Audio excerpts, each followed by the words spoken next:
They say every family has secrets, but what do you do when yours hides a monster in plain sight, and the only way to survive is to bring the truth to light? There's a family photo on our living room wall. It's a picture of a happy family, my husband Jason, our daughter Lila, and me. Jason has his arm around me, and Lila is smiling wide. It's supposed to show that everything is fine, but now, I see it as a lie holding us all together. That morning started like any other. I was making coffee, enjoying the calm morning light through the window.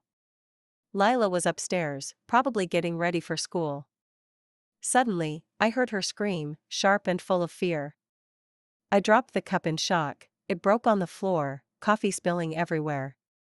I rushed to find her standing by the stairs, shaking and holding her phone tightly.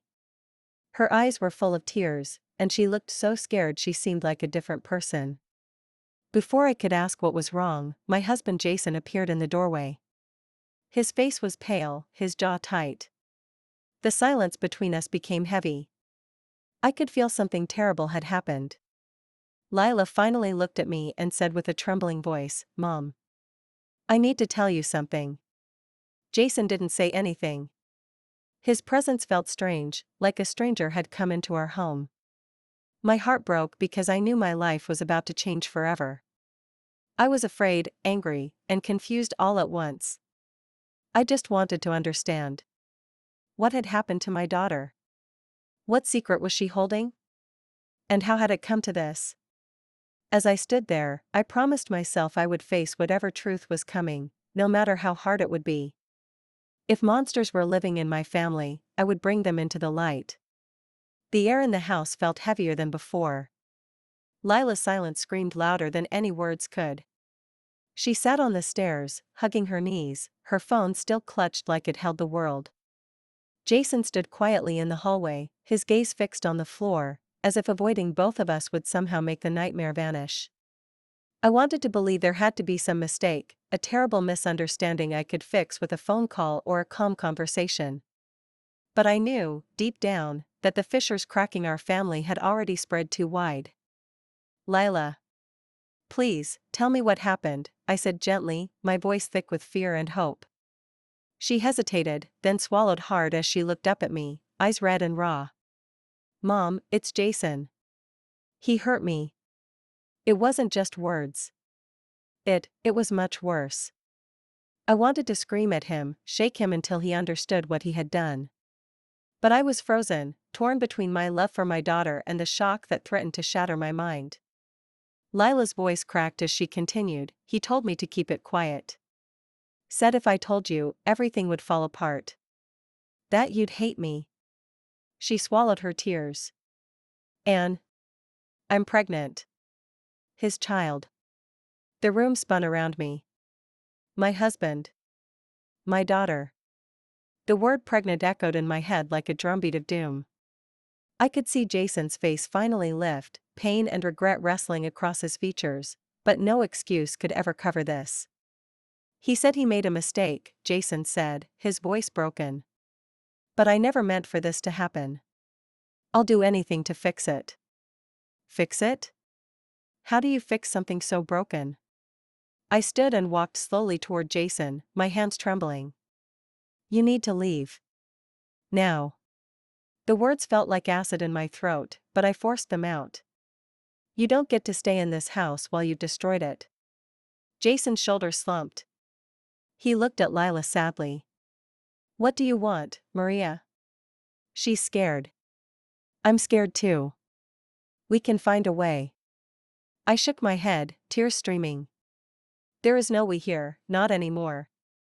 Lila looked at me, desperate. "Mom, please. I'm scared. I don't want this baby, but I'm afraid to be alone. Can you help me? Please?" I wrapped my arms around her. She was my little girl, terrified and broken. I had to be strong for her, for both of us.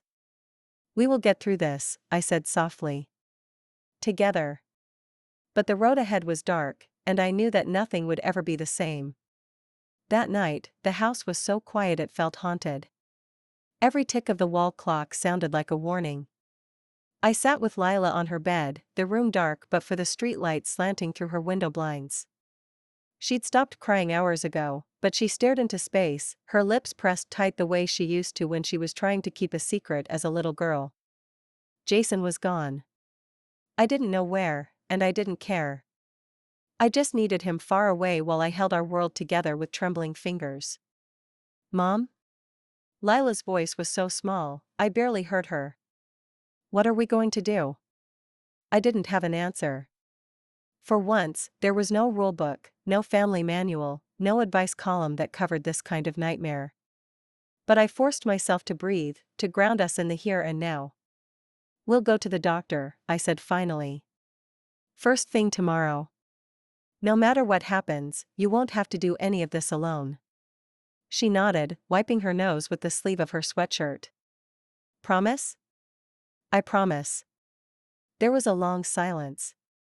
Then, Lila asked the question that chilled me. Are you going to call the police? I hesitated.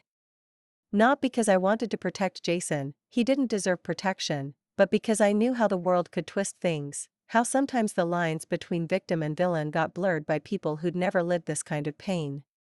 Not yet, I said carefully. First the doctor. Then we'll decide. But this, your life, comes first. Lila seemed to shrink under her comforter, so fragile but so brave. If I keep the baby, would you help me? She sounded desperate and lost. I squeezed her hand. No matter what you decide, I'll be here. If you want to keep the baby, I'll help you. If you don't, we'll get you help. The decision is yours, Lila. Not his. Not anyone else's. Her shoulders shook with relieved sobs. We sat together for a long time, mother and daughter grappling with fear and the uncertain future. But beneath my calm, a fire was building, one that would not rest with just survival. There was a part of me, silent and watchful, already plotting what came next. Jason had taken everything from us. He thought he could walk away, that his secret would stay safe. He was wrong. Tomorrow, Lila and I would make our first move on this dark new path. But tonight, we made a promise, a pact between broken hearts, forged in pain but bound by love. We would not let him decide our story. We would reclaim our lives, no matter the cost. Morning sunlight snuck under the curtains, brushing the room with gold as if it could wash away the darkness of the night before. I'd only dozed off for moments at a time, my mind circling through worry, shame, anger, and the strangest new feeling, fierce resolve. Some little part of me, battered but alive, reminded me, you are not powerless. Lila woke before her alarm, eyes swollen but determined. She hardly spoke while we got ready, her movements careful and slow, as if carrying something too fragile for words. Over breakfast, I texted the family doctor, an old friend who owed me more than one favor. The appointment wasn't until afternoon, so we spent the morning in a haze of waiting.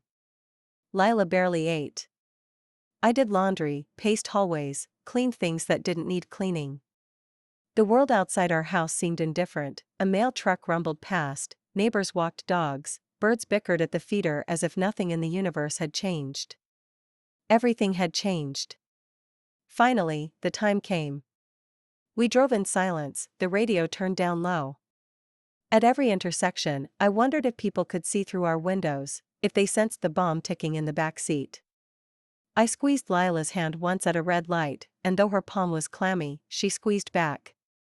The visit itself was a blur, the doctor's well-trained calm, the gentle questions, the tests.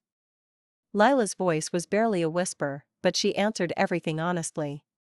When the doctor told us gently, "You are definitely pregnant, Lila," I heard her gasp, half relief, half devastation. The words felt like the world narrowing, tangible proof that life would never return to the way it was. Alone in the exam room, I hugged her, rocking gently like when she was small. "We'll consider all your options, okay?" I said. "No one will force you into anything. You control this now." She nodded, tears streaming quietly down her face. But beneath them, I saw new strength. For the first time since the secret came out, she didn't look entirely powerless. Afterward, we sat in the car without starting the engine. My phone buzzed, a text from Jason, "I need to talk. We can still fix this. Please." Every word made my blood boil. Fix what? Cover it up? Pretend until it poisons us all? Not while I'm breathing. I turned off my phone and looked at my daughter. This is our life now, Lila. We decide how the story goes from here. Not him. She nodded, shyly but with a stubborn set to her jaw. I realized then that while we both felt broken, we also had each other, and together we could be stronger than anything trying to keep us in the dark. Driving home, I made a silent vow: Jason wouldn't control us any longer. He might think he owned our silence, but he didn't know the fire he'd lit in me. Step by step, whatever it took, I would make him regret ever believing we could be owned, controlled, or silenced. For the first time in days, I didn't feel like I was walking through a nightmare. The shock was still there, a shadow clinging to every thought, but as I made breakfast, I found a bit of clarity tucked inside the routine. Lila was quieter than ever, but there was a kind of resolve in the way she moved. She washed her plate, fed the cat, even glanced at her phone without flinching. Broken, yes, but not defeated. Every sound in the house seemed sharper. I jumped when the phone rang, half expecting Jason's name to flash on the screen. But it was my sister, calling about a birthday card for our aunt. Her voice was casual, warm, full of everyday worries. I answered her questions, even managed a laugh, but inside I was raging, at Jason, at fate, at myself for never suspecting a thing. When the call ended, Lila spoke up. "Are you going to tell anyone?" Her voice was small, but laced with old pain. "About Dad. About the baby." It was a question I'd been avoiding all morning. "Not yet," I said, honestly. "Only who we must. Some things, we get to choose who knows, and when." I tried to sound strong, but fear crawled beneath my words. What if the world blamed her, too? A knock rattled the front door. I froze, part of me afraid it was Jason, another part terrified it wasn't. Cautiously, I opened it to find Mrs. Farnsworth from next door. Her expression was all concern as she asked about the shouting she'd overheard the day before. "Everything all right, dear?" I lied for survival. "We're fine, just a rough week," I said with forced calm, wishing she'd just leave. But after she left, Lila frowned. "Do you think people will find out? What if they already know?" She bit her lip, scared. I pulled my daughter close. "We only share what we're ready to. This is our pain, no one gets to gossip it away." It was true, but even as I spoke, the burden of secrecy collapsed like a heavy coat on my shoulders. As the afternoon inched by, my thoughts kept circling. Would Lila keep the baby? How would we heal? Was it safer to bury the truth, or would the lies choke us even more? And always, would Jason come back, and what would I do if he did? Before bed, Lila surprised me. "Mom," she said quietly, "I think I want to talk to a counselor. Someone who knows what to do." I hugged her tighter. "Of course. I'll handle everything. This time, we do things our way. We do them in the light." Silent but determined, I picked up my phone. Tomorrow, I would make the calls. Not to spare Jason. Not to protect my pride. But to build something true for Lila and myself, one honest choice at a time.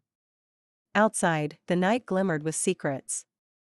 Inside, for the first time since the truth came out, I saw a glimmer of hope fighting through the cracks.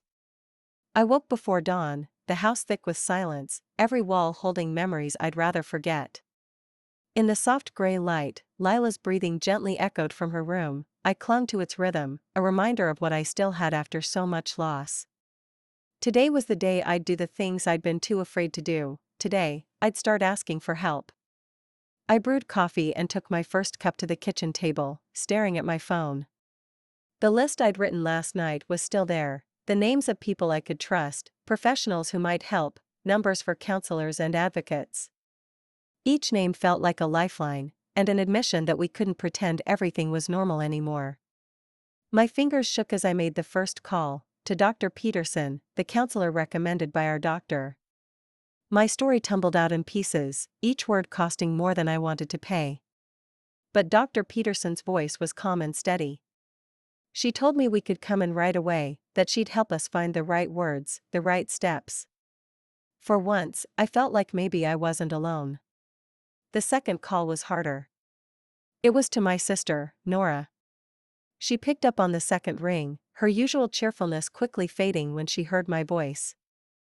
I told her as much as I could manage. Her initial shock turned into a support I never realized I needed, a promise that she'd be here for Lila without judgment. "Whatever you choose, I'm with you," she said. For the first time in days, I believed it might be true. Lila emerged from her room, still tired but already dressed. "Did you make the call?" she whispered. I nodded. "Both the counselor and Aunt Nora. We have appointments and support, real support, Lila." She sagged with relief I hadn't known she was holding. "Thank you, Mom." As midday passed, I called one more number, the local women's shelter hotline. I didn't know if we'd need them, but I needed options. The kind woman on the line listened, didn't rush me, and gave me advice about our rights, safety planning, and the law. She made sure I had a backup plan if Jason tried to come home again. I saved the number, just in case.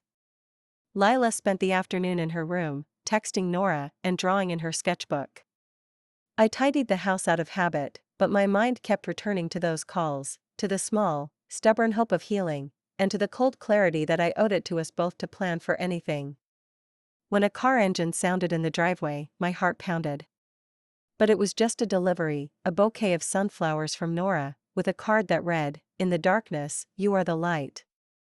That evening, before bed, I caught Lila staring at the bouquet. "We'll make it, won't we?" she asked quietly. "People will help?" I hugged her, feeling new strength bloom even in all my pain. "Yes, sweetheart," I said. "We're not alone anymore. And no matter where the story goes, I'll hold us in the light." But as I turned off the kitchen light, I checked the locks twice. I knew Jason was still out there, and things between us were not yet finished. For now, though, there was hope, real and trembling, flickering against the shadows. The bell on the counselor's office door chimed softly as Lila and I stepped inside. The air smelled faintly of cinnamon and paper, a gentle comfort in a place that promised no easy answers. We'd both dressed simply, jeans, sweaters, nothing flashy. We wanted to be invisible, but there's no hiding pain that raw. Dr. Peterson greeted us with a kind smile and a handshake, her calm presence making the trauma seem a little less suffocating. Her office was warm, scattered with soft pillows and quietly ticking clocks. Books lined every shelf, their spines offering silent stories of survival and healing. Lila tucked herself into an armchair, legs curled, eyes fixed on the carpet. I sat beside her, clutching my purse in my lap as if it might anchor me. Dr. Peterson didn't rush. She asked if we wanted tea, if we were comfortable, then waited, really waited, for us to be ready. When I found my voice, it came out shaky. "We need help," I said. "My daughter, our home, it's all fallen apart." Lila's hands fidgeted in her lap. "He made me," she paused, the sentence too big to finish in one breath. I didn't know what else to do. "Mom's the only person I can trust." Dr. Peterson nodded, handing her a box of tissues. "Lila, you are safe here. Nothing you say leaves this room unless you choose. There's no judgment. Can you tell me what happened, in your own words?" Haltingly, Lila began. She spoke of the confusion and fear, the guilt she'd been made to feel.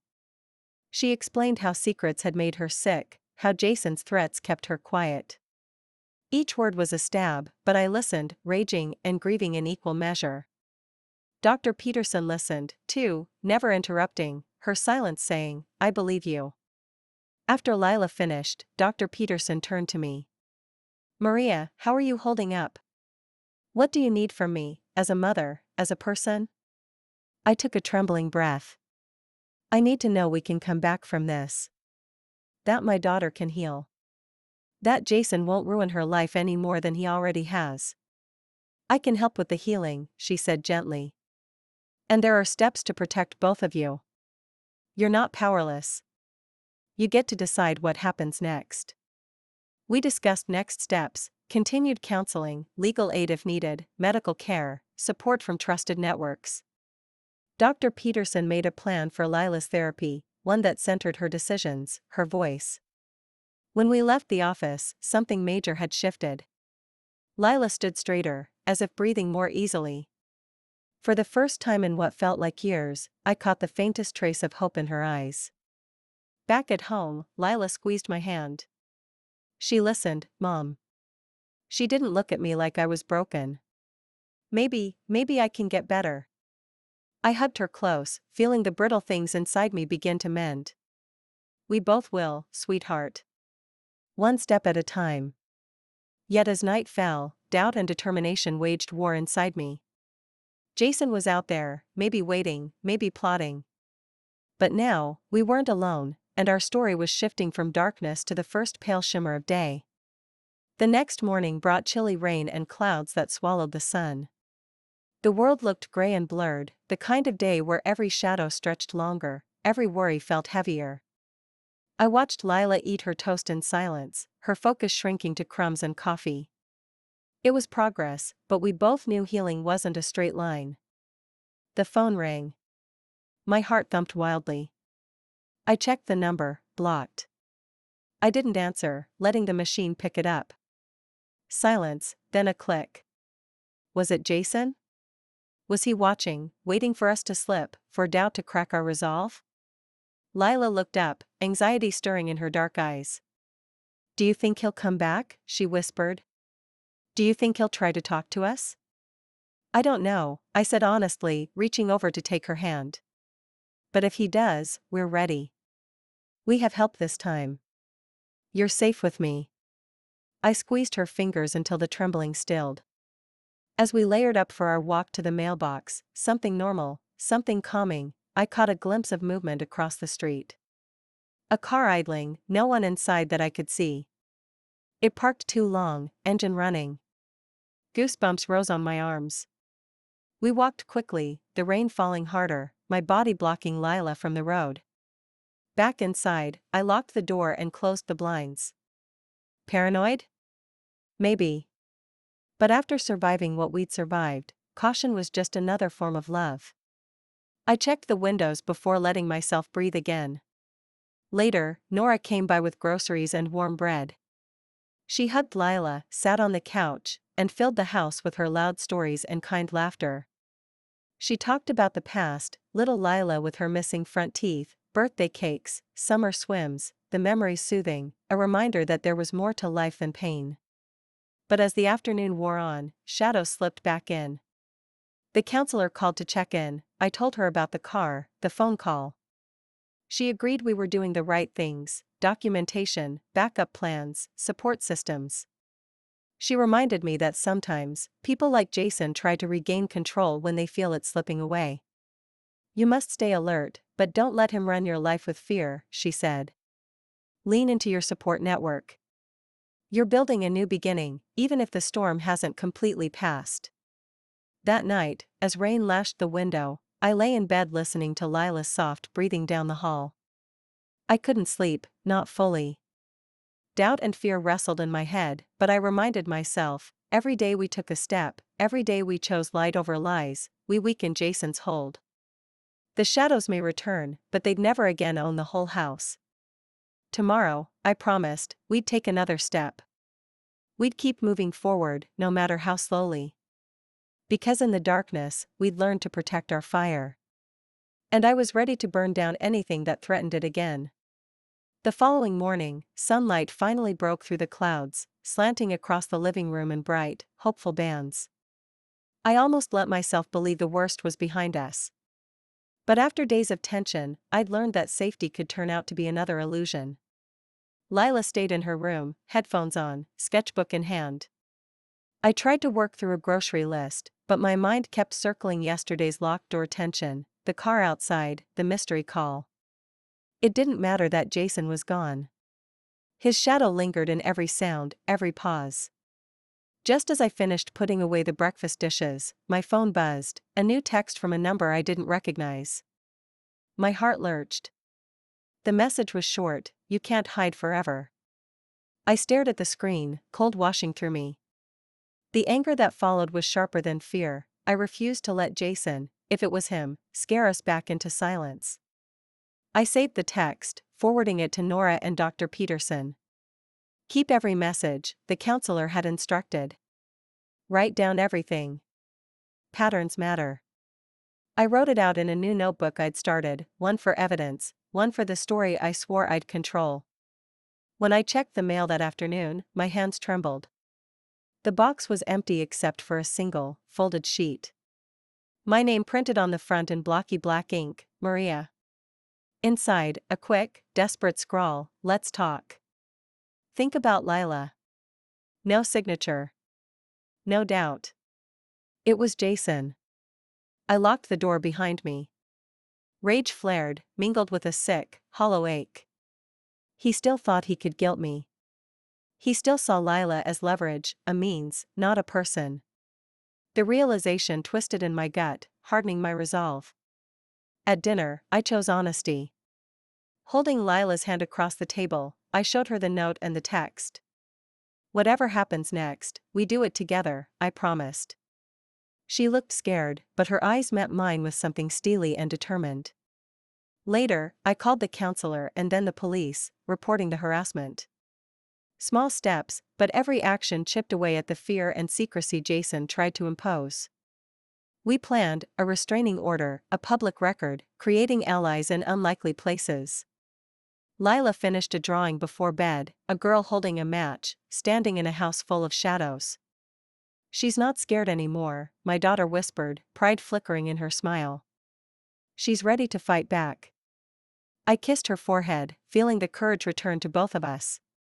Jason might lurk in the margins of our lives, but he would never again write our story. We were gathering our own weapons: truth, light, and each other, readying ourselves for whatever came next. In the darkness of my room that night, I pressed the evidence notebook to my chest, certain of only one thing: we would not just survive, we would win. The morning air tasted different, with exhaustion, yes, but also a buzz of intention. Lila and I sat quietly at the kitchen table, a silent understanding settling between us. The past few days had carved out new versions of ourselves, not simply victims, but survivors eyeing every next move with purpose. After breakfast, I gathered the file of evidence, texts, notes, my grim little notebook, and called our family advocate at the counseling center. "It's enough now," I said. "Whatever it takes, I want legal protection. For Lila and for myself." She was prompt and practical. "You can file for a restraining order today. I'll meet you at the courthouse." I thanked her, wishing my voice sounded as firm as my resolve. I could see relief and anxiety mingling in Lila's eyes. "What if he finds out? What if he gets madder?" she whispered. "He can get as mad as he wants," I replied, squeezing her hand. "We won't let him near us again. Not ever." My words, hard as iron, felt unfamiliar, but empowering. We arrived at the courthouse that afternoon, the building's cold stone walls promising both order and intimidation. The advocate guided us through every form, every line that needed my signature. Lila's hand shook as she signed her own statement, her truth now not only spoken, but officially recorded. We waited among strangers, some crying, some clutching children, all there for the same silent plea: protection. When the clerk finally called our names, Lila's grip tightened on my arm. In the judge's office, I recited our story as calmly as I could, voicing the ugliest truths with the authority of someone unashamed. Lila didn't look away, didn't shrink. She faced the judge directly, her testimony unwavering. The judge reviewed the evidence, studied us both, and nodded. "I'm granting emergency protection for you and your daughter, effective immediately. The sheriff will serve him with the notice. He must not contact either of you for any reason, or he'll be arrested." It was done. A weight I hadn't noticed slid off my shoulders. The advocate hugged Lila, then me. "You did the hard thing today," she said, voice warm. "You put up a wall. You drew a line and said enough. When we returned home, Lila let herself breathe for the first time in days. Does this mean he's gone, Mom? For real, this time? I knelt beside her. It means the law is on our side. But we'll always be careful, always protect each other. And if he tries again, we will fight harder. That evening, I taped the court papers inside the pantry door, proof that our boundaries were real. Jason's texts persisted for a while, but now, each one felt farther away, more powerless, each report to the police another brick in the wall I was building for our safety. Surrounded by fresh sunflowers and the soft glow of a new sense of security, Lila laughed at a joke from Nora on the phone. I watched her, a glimmer of old light returning to her tired face. Jason may have stolen our innocence, but he would never again take our freedom.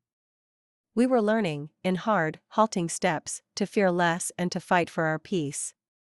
The courthouse forms on the pantry door gleamed like a silent promise. Every time I reached for the cereal, the cool paper steadied my resolve, reminding me that fear would not have the final say in our home anymore. It was a few days after the order that I realized we were living life again, tentatively, but with more strength than I'd known we possessed. Lila and I went to the grocery store. No shadows followed us, no strange messages pinged on my phone, and for a moment, the world felt ordinary. Lila even picked out her favorite cereal, tossing it into the cart with a tiny smirk. It's only fair, she joked, after all this. The joke didn't erase what happened, but it broke the icy silence that had taken over. We laughed, really laughed, until nearby shoppers glanced our way, surprised by the defiant joy. That's when I knew, we were still hurt, but not buried. Later, at home, we started a new project. Nora had sent over flower bulbs, and out by the back step, Lila and I poked holes in the garden, dropping in hope one seed at a time. It might take a while for them to bloom, Lila said, her voice thoughtful, but they will. Even after everything. I looked at her, wondering at her bravery, her ability to look forward. Things will grow here again, I replied. Good things. Things no one, not even Jason, can destroy. Nora came over that afternoon, arms full of cookies and stories. She had found a lawyer to help with the legal case, someone experienced and kind, who would listen to our truth. You're not alone in this. Neither of you. We're all going to see justice done, she said. That evening, I sat with Lila in our living room. She tapped out a message on her phone, then put it aside. Mom, do you ever feel like things have changed forever, but you're not sure if it's for the better or worse? I squeezed her shoulder. Yes, all the time. And I'm scared too. But just because we won't ever get back the world we had doesn't mean we can't build something better with what's left. We watched the first stars come out, breathing together, sharing our quiet hopes. The fear hadn't vanished, but our power, the truth we shared, the courage we'd found, was starting to bloom, slow and stubborn, just like those flower bulbs under the earth. It was a new truth, we were more than victims. We were architects now, of boundaries, beginnings, and the story to come. And though Jason's shadow still hovered, it was growing smaller every day. Spring edged its way into our world, gentle but certain. Each morning, I watched the sunlight lengthen on the kitchen floor, pushing the shadows farther back. Lila and I checked the garden daily, searching for any sign that the bulbs we'd planted had survived the winter of our pain. The small act of nurturing life beneath the soil became its own kind of rebellion, a promise that things could grow again, even in places haunted by memories. Our routines, though shaky, took on a healing rhythm. School counselors made sure Lila had extra support. Nora texted us good morning jokes and pictures of her dog dressed in ridiculous sweaters. Sometimes, laughter now came easily, surprising us both. But healing wasn't without struggle. Lila had nightmares some nights, thrashing in bed until I hurried to her side. We'd sit in the darkness, arms wrapped tight, letting the fear pass between us until we could breathe again. Dr. Peterson gave us new coping tools, deep breaths, grounding routines, sentences we whispered in the dark, we are safe. We are here. He can't hurt us anymore. The words became a shield stronger than any court order. Still, cracks appeared. At school, Lila caught whispers and sideways looks. One afternoon, a boy made an offhand comment about her broken family. She came home breathless and angry, slamming her door hard enough to shake the house. I waited, then knocked gently. "Do you want to talk about it, honey?" She pressed her face into her pillow. "People think they know, but they don't know anything. Why does the world always make it worse?" Instead of an answer, I lay beside her, our feet dangling off the edge of the bed. "The world will move on," I said.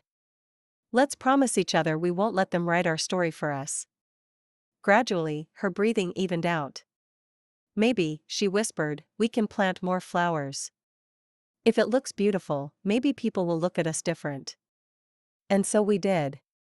Every weekend, we cleared a bigger patch, poked new holes, buried more hope under the loam. Dirt-stained hands became a mark of our survival, and each green shoot was an act of patience, a sign that some things could return after the hardest winter. One breezy afternoon, Nora joined us, laughter volleying between us like sunlight. She read aloud a letter from the lawyer. Jason's charges were moving forward. There would be questions, court dates, maybe even hardship ahead, but we would not face it alone. That evening, Lila and I drank tea on the porch, watching tiny sprouts nudge up through the earth. "They're strong," she said. "They didn't give up." I squeezed her hand, pride swelling in my chest. "Neither did we." For the first time, I looked at our home and felt peace, however delicate. Our garden was growing. Our hope was, too, rooted deep, ready for any storm. The courthouse smelled of dust and quiet tension. Lila and I sat side by side on the cold wooden bench, the clock's steady ticking almost drowned out by the pulse in my throat. Sunlight slanted through tall windows, illuminating lines of worry on every parent's and child's face. We weren't the only ones hoping for justice, but it felt like the world's gaze was on us alone. Nora squeezed my shoulder as our lawyer, Ms. Bennett, reviewed our statement again. "They may try to poke holes or twist the story," Bennett warned gently, "but remember, you have the truth, and you have each other." When Jason entered, escorted by a bailiff, I finally saw him as he truly was, small in posture, defiant in glance, but powerless in the presence of the law. Lila's hand in mine was ice cold but steady. She breathed in and out, copying the pattern Dr. Peterson had taught her. "Count 5, hold, count 7, she whispered, and each breath rebuilt the shield around her. The judge called the case, and the questions began. The prosecutor was steady and careful, asking Lila to recount only what was necessary, never pressing too far. Her voice trembled, but she looked straight ahead, never at Jason. When she described the pain, the confusion, the threats, I could feel the courtroom's collective breath drawn tight. Jason's lawyer tried to muddy the water. "Are you sure? Did you misunderstand?" But every time, Ms. Bennett gently, firmly clarified. Each time Lila's voice faltered, I reached for her hand, reminding both of us that we were not invisible, not alone. The hardest moment was when Jason was asked to speak. His words were smooth, practiced. He blamed misunderstandings, tried to paint our pain as family drama spun out of control. But as he spoke, I caught the way the judge's gaze hardened, the way jurors frowned as they saw through the performance. After hours that felt like days, the judge paused for a long time, reviewing notes. My heart hammered, hoping it all meant something, that these words, these wounds laid open in public, would mean freedom for us, and consequences for him. Finally, the judge spoke. "Given the testimony and evidence, I am granting the restraining order in full and referring charges to the prosecutor's office. This court believes Ms. and Ms. Lila have shown remarkable courage. You are protected by law, and by this community. Mr. Jason, you are to have no contact, direct or indirect, with your family." Tears slid down Lila's cheeks, and I realized I was crying too. Nora caught us in her arms as people around us nodded or even quietly clapped. We'd done the impossible, survived the telling, won the first battle.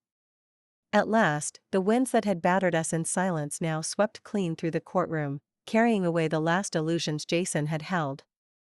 That night, snuggled on the couch with Lila and Nora, we felt lighter, scarred, still trembling, but lighter. "I'm proud of you," I whispered to Lila, brushing her hair from her forehead. "You showed them the truth. You showed them real strength." A new wind rustled through the garden's budding flowers as dusk settled. It smelled of rain and possibility, not fear, but something like freedom. For weeks after the trial, the world moved in slow motion, as if recovery had its own unhurried clock. Every morning, I woke not in terror, but in unfamiliar quiet, a peace that felt both foreign and fragile. Lila settled into this new silence too, treading gently as if not to scare it off.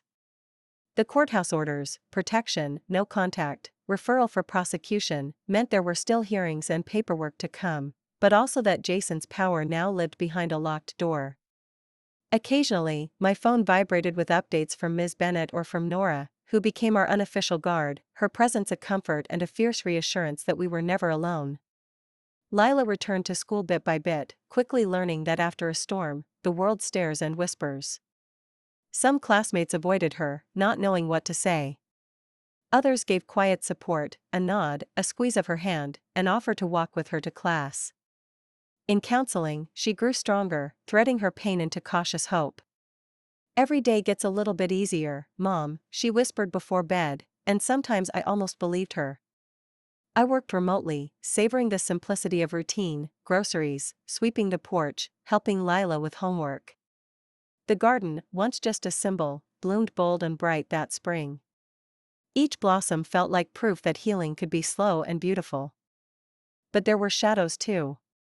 Some nights Lila stood in our doorway, haunted by dreams she couldn't erase.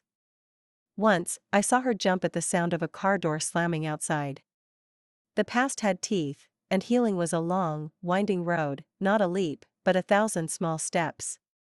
The legal case moved forward. At every update, hope and anxiety warred inside me. Would Jason face true justice? Would there be peace for good? I realized the system could not guarantee us justice or closure, but being heard, believed, and protected restored something vital inside us. Slowly, we started letting people in. Nora taught us to make chocolate chip cookies just like when Lila was little. I invited an old friend over for coffee, surprising myself at how safe it felt to laugh in my own kitchen again. We surrounded ourselves with new memories, scrubbing away the stains of old fears. One Sunday, Lila planted a sunflower at the garden's edge, giving it her own name. "This one's for us, Mom. For surviving, and for all the things they thought would break us." The flower swayed in the gentle wind, strong and unafraid, and in that moment, I saw the shape of our future, imperfect, but truly ours. Monday dawned with cold, bright clarity. As I went to collect the mail, hopeful for nothing more stressful than a bill or a promotional flyer, an unfamiliar envelope sat on the top of the pile. My name, written in Jason's careful hand, made my heart stutter, a jagged reminder that the past wasn't done with us yet. I stared at it in the kitchen, sunlight making the edges glow. Lila watched warily from the doorway, reading the worry on my face before I spoke a word. "It's from him, isn't it?" she whispered. I nodded, trying to keep my voice steady. "Do you want me to open it?" She hesitated, then shook her head. "Read it first, Mom. Tell me what I need to know." I'm done giving him room in my head. I understood. My hands trembled as I slid open the envelope. The letter was long, pages of looping script, explanations, apologies, excuses, and pleas. Jason wrote that he was sorry beyond words, that he felt lost, pleaded for forgiveness, hinted that the truth was somehow more complicated than we'd told. There were veiled threats, reminders of what I'd lose if I didn't stay silent, buried in hollow apologies. Anger surged, not the wild, hopeless rage of the beginning, but something simpler, colder. He had lost his power. This letter, desperate, manipulative, was just another failed attempt to regain control. I picked out what Lila deserved to hear. "He says he's sorry, but he isn't asking to talk to you. He's trying to make excuses." I watched her expression, searching for fear, but instead saw her jaw set hard. "He doesn't get to write the ending, Mom. That's ours now. Together, we boxed up the letter with the rest of the evidence. That evening, at counseling, Dr. Peterson helped us process the new wave of emotions: anger, sadness, betrayal, and, above all, determination. He will keep testing your boundaries, she said.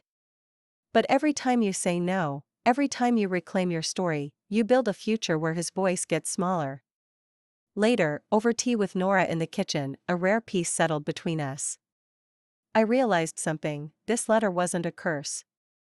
It was proof that Jason no longer understood me, or his daughter. He'd expected shame or fear, but found defiance. He thought threats could keep us silent, but they only strengthened our resolve. So Lila and I sat on the porch, letters of pain tucked away, spring air swirling around us. "We've come so far," she murmured, green shoots swaying in our garden. "Let's never look back." I promised her we wouldn't. From that day, every word we spoke belonged to us, not to Jason, not to the world, but to the small, fierce family still standing in the light. As spring deepened, it wasn't just our garden that began to grow, it was our place in the world, too. After months spent hiding from judgment and whispers, Lila and I stepped, cautiously, back into our community. The library, the weekly market, even the old park down the street became ours again, not haunted with fear, but paved with small acts of everyday courage. News of our case had spread, but not in the way ID feared. Some neighbors avoided us at first, unsure of what to say. But others, people I barely knew, brought pies, fresh herbs, or simply kind words. "You were so brave," Mrs. Green told Lila, handing her a bouquet of wildflowers. "You reminded us all that silence helps nobody." There was warmth in her gaze, light breaking through the cracks of every wary glance. At school, Lila found unexpected friends, two girls from her art class, who never asked questions but drew beside her at lunch, making sketches of sunflowers and stormy skies. Teachers gently offered help, extensions, or simply a smile that said, "You aren't alone." With Nora's encouragement, I joined a support group for women starting over. Our stories differed, but the pain, and the possibility of healing, were the same. For the first time in months, I let myself be vulnerable among strangers, and found comfort in shared laughter and kitchen table tears. We weren't just rebuilding a life, we were being welcomed, piece by piece, into new circles of strength. The church, once a place where I felt only stares, now sent handwritten notes, prayers, and gentle invitations to community meals. I learned that courage breeds courage. Others came forward with their own stories, grateful that someone had punctured the silence that suffocates so many. Still, there were setbacks. Lila overheard a harsh comment at the supermarket, and once, someone posted a cruel rumor online. But this time, we had allies. Nora and the girls from art class rallied to her side. My friends from groups sent messages of support, or arrived on the doorstep with chocolate and unwavering belief in our worth. On a particularly bright Saturday morning, we hosted an open garden day. Children picked daisies, the new sunflowers swayed, and laughter wound through our little yard. It was healing, not only for us, but for everyone who dared to show up honestly, in spite of pain. That night, with fireflies blinking gently outside, Lila pressed her palm to mine. "I used to be ashamed," she whispered, "but now I see it's their shame to carry, not mine." We were never alone. We just had to let others in. We looked at our blooming garden, a patchwork of color, stronger for all it had weathered, and knew she was right. Warmth hung in the air, the garden thick with blossoms that reminded us every morning, something beautiful could emerge from devastation. Lila and I spent a quiet Sunday afternoon in the sun, hands muddy from planting the last row of zinnias. Surrounded by life, the world felt both wide open and safely close. In the safety of our little haven, we faced the question that had loomed all spring: what would Lila do about the pregnancy? For weeks, we had put off the choice, waiting for calm, for the right time, for assurance that we were acting from hope, not fear. But now the weeks were slipping by, and life insisted, gently but firmly, that every story needed a next chapter. After dinner, Lila sat with me on the porch.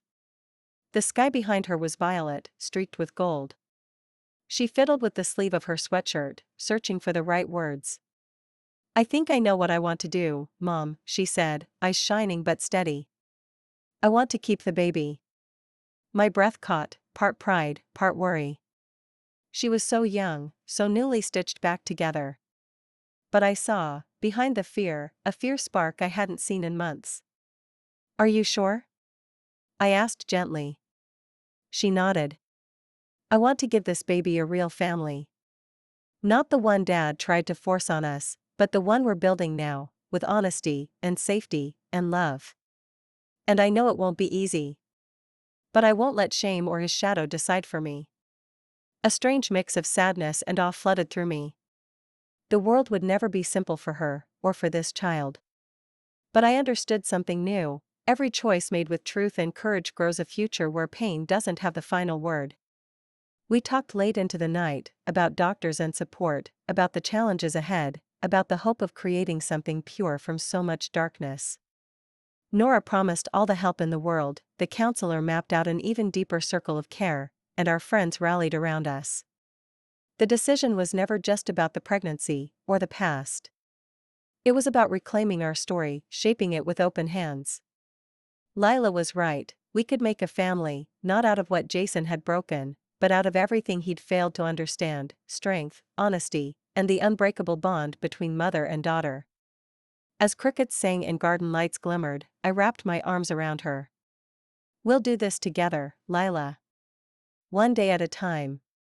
She smiled softly. We already are.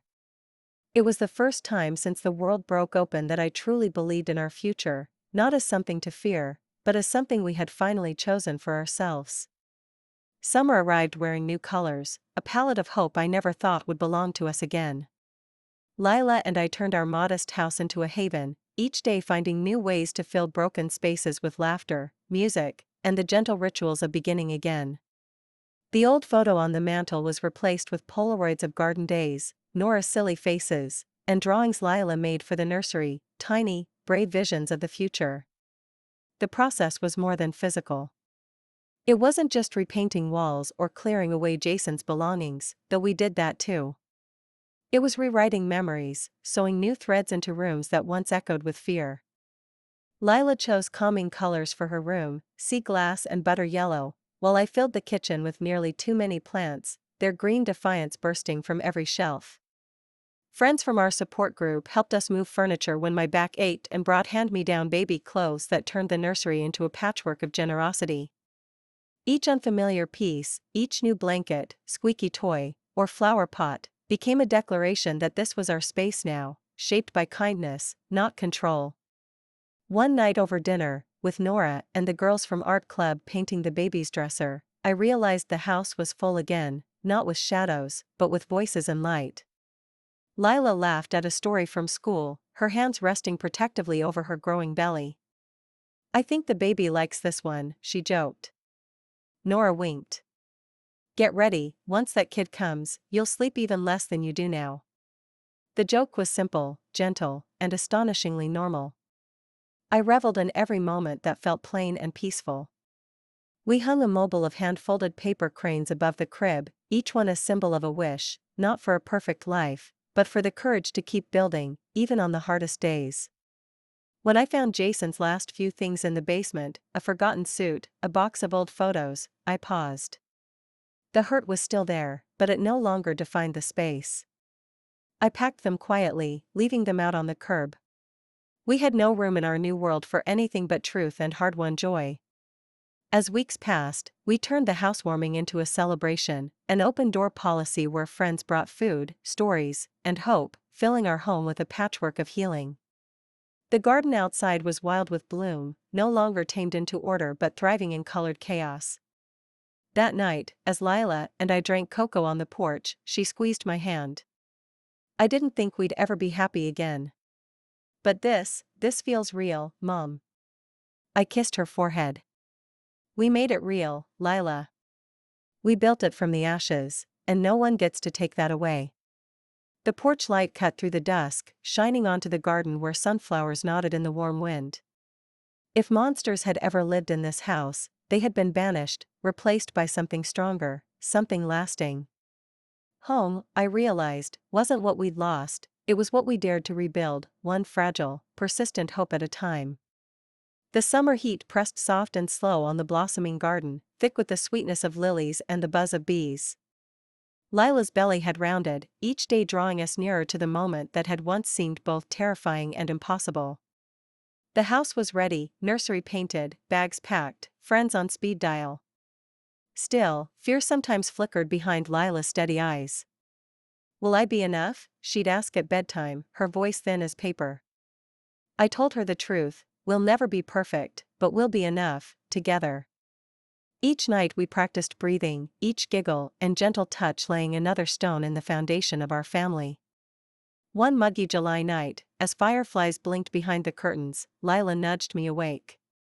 "Mom, it's time." Her voice trembled, excitement and dread twined as tightly as both our hands. We drove to the hospital with Nora humming from the back seat, her jokes sharper than ever to fend off our nerves. Labor was long. The world shrank to the steady beep of monitors, the rhythm of strong hands, the fierce tremor of courage. Lila's friends arrived, pressed silly drawings against the window. Nora paced, offered ice chips and terrible puns.